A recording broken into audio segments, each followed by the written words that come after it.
de que valorando o nivel que tiñan as dúas candidaturas, porque Colombia é unha potencia mundial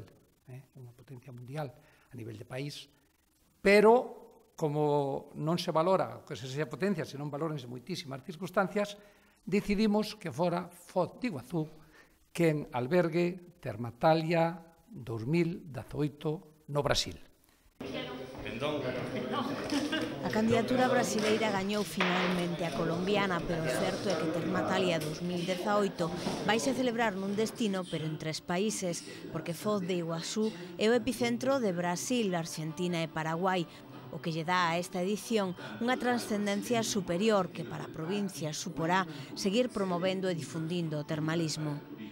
E creo que ese é o millor aval que temos, non? O aval organizativo, o aval de facer as cousas cunha vocación que trascende as nosas fronteiras e, por suposto, o tesouro que temos que é o noso auga e o noso termalismo que fan desta provincia un territorio diferente.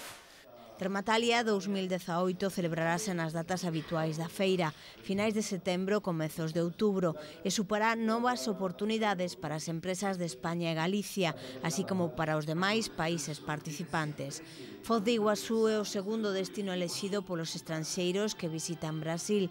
Este destino recibe máis de 5 millóns de turistas ao ano, entre os que se inclúen os que visitan as cataratas, a central hidroeléctrica e os que participan nos eventos organizados nel. Pola posición estratégica que ocupa, convértese nun destino accesible para América Latina e moi atractivo para o resto de países de outros continentes que queiran participar como expositores ou visitantes de Termatalia Brasil 2018.